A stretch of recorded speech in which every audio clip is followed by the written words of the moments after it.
Somebody sent an email to a company inbox. Nobody clicked it. Nobody even opened it. But the company's own AI assistant read it, followed the instructions hidden inside it, and started quietly handing that company's private data to a stranger. No password was stolen. No virus was installed. The assistant was working exactly as designed. So let me break this down from first principles, because this is the attack every bank rolling out an AI assistant is now walking into. That is the part that makes security teams uncomfortable. Nobody broke in. The attacker did not find a flaw in the code. He wrote text, and the AI did what the text said. That is prompt injection, and on the standard security checklist for AI applications, published by OWASP, it is ranked number 1.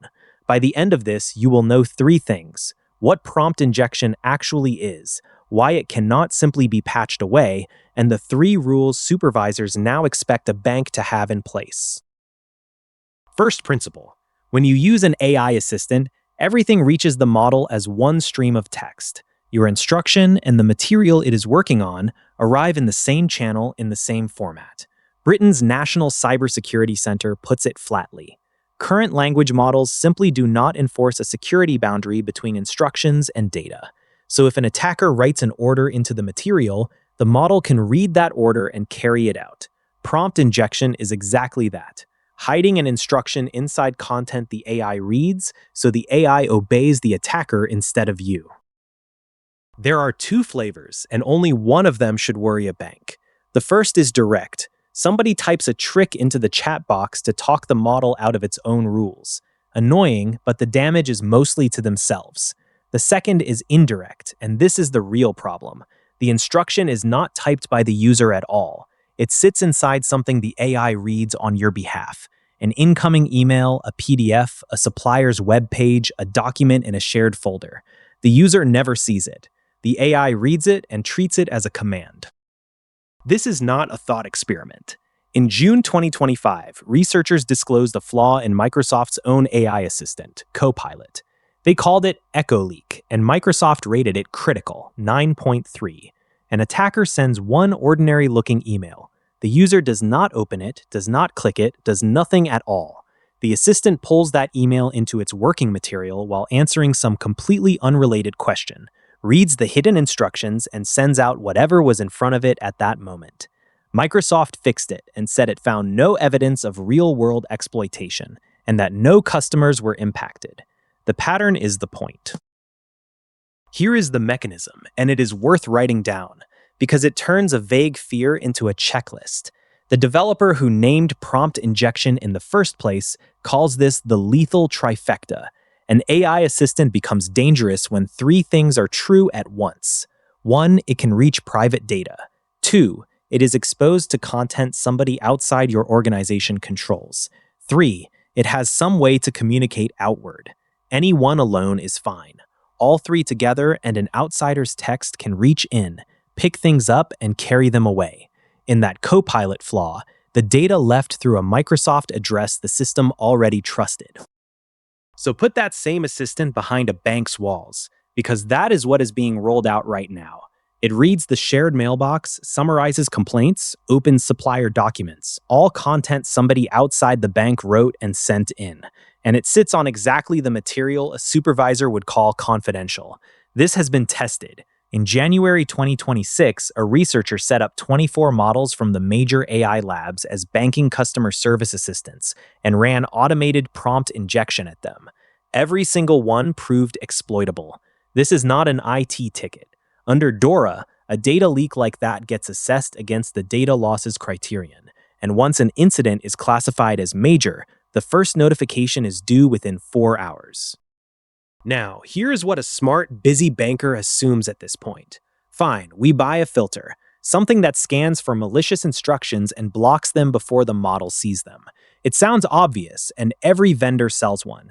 But that Copilot attack walked straight past Microsoft's own prompt injection filters. At Microsoft, on Microsoft's product, the researchers simply wrote the email as if it were addressed to the human, never mentioning AI at all. And the Cybersecurity Center explains why that will keep happening. Because these models are so complex, there are infinite ways to rephrase an attack that would avoid such a filter. Filters help, they are not the wall. People go looking for the prompt injection regulation, and there isn't one. In fact, search the entire EU AI Act, every article, every recital, and the words prompt injection do not appear once. But do not mistake that for nobody watching. In December 2025, BaFin, the German supervisor, published guidance on the technology risks of using AI and worked through a case study of a bank running an AI assistant. It names the risk directly in those words. That guidance is a non-binding aid, not a circular.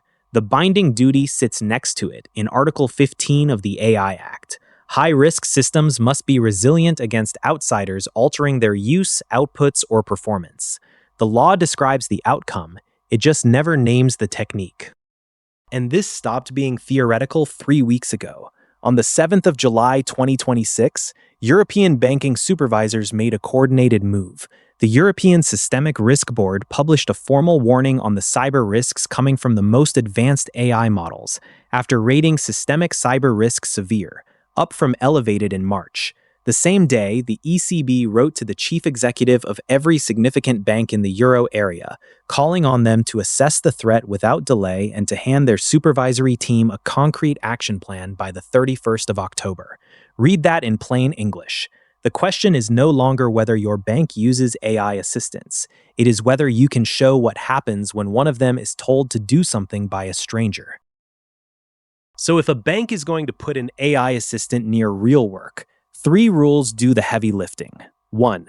Treat every piece of content the AI reads as untrusted input, exactly like you already treat an attachment from outside.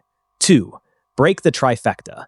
Give the assistant the narrowest access that still does the job, and control where it is allowed to send things. If it cannot reach the data, it cannot leak it. 3. Keep a human approving anything consequential, and log every action so you can prove what happened. None of this is exotic. It is the discipline you already apply to a powerful new hire who is a little too eager to help. So back to that email nobody opened. Nothing about it was clever. It did not break the assistant. It talked to it, and the assistant could not tell the difference between the person it works for and the text in front of it. That is the whole lesson in one line. The moment an AI can read what strangers send you and act on what it reads, every inbox becomes an instruction manual somebody else gets to write. Give it less to reach, fewer ways out, and a human on the controls that matter, and it stays a useful assistant instead of an open door. If breaking it down like this made prompt injection click, follow along, because I take one banking and AI topic and do exactly this, one at a time. I also send the sharper version, the questions worth asking before you point any AI assistant at a real mailbox, free to the RegAI Brief newsletter, linked below. This is general education, not legal or compliance advice, so check anything specific against your own regulators and your own counsel.